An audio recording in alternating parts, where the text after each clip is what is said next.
এটা খারাপ, এটা খাবা, ওরা ওটা খারাপ করে, ওটা খারাপ, এই যে আলোচনাটা আমরা করি সেটা অনেক সময় আমরা কি করি নিজেকে গ্লোরিফাই করার জন্য। না, খারাপ বলি নিজেকে গ্লোরিফাই। দেখুন, একজনের নিন্দা করতে গেলে কোথাও যেন কাদাটা আপনারাও ছিটে আসে।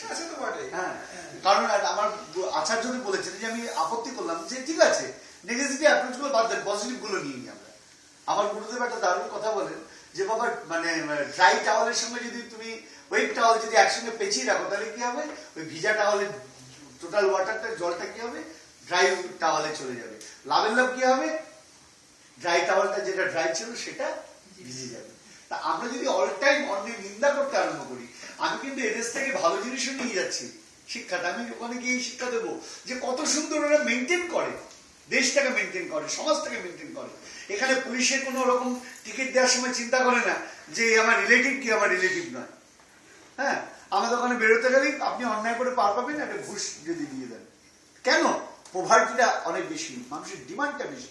আর এখানে একটা গরিব বাড়িতে, তার বাড়িতে গরম জল আছে, ঠান্ডা জল আছে।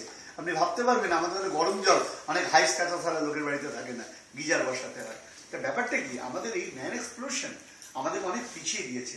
এটাকে যদি কন্ট্রোল না করা যায়, শুধু হিন্দুরা কন্ট্রোল করলে হবে না, যারা ভারতীয়রা সবাই কন্ট্রোল না করে তাহলে কিন্তু দেশে ডেভেলপমেন্ট হবে না। আপনাদের দেশে এখনো ডেভেলপমেন্ট কেন, এখন এই ব্যাপারটা কন্ট্রোল আছে। কালকে গেলাম, বহু জায়গা ফাঁকা জায়গা পড়ে রয়েছে, আর ওখানে একটা ইঞ্চি জায়গা বাড়ির সামনে পাওয়া যায় না। লোকে গাছ রাখবে কি, মানুষ থাকতে পারছে না, গাছ কেটে ফেলছে, তার ফলে প্রকৃতি দূষিত হয়ে যাচ্ছে।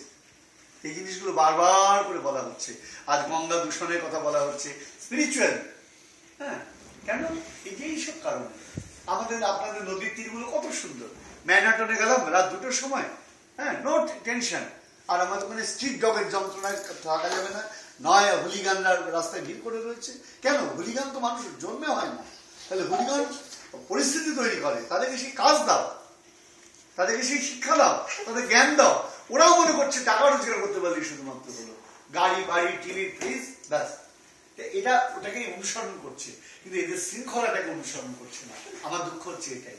আর আমাদেরও চেষ্টা করতে হবে, আমরা আমাদের ভারতবর্ষের ড্রব্যাক গুলো শুধু অনুসরণ করছি, আমরা ওদের ভালোগুলো নিচ্ছি না।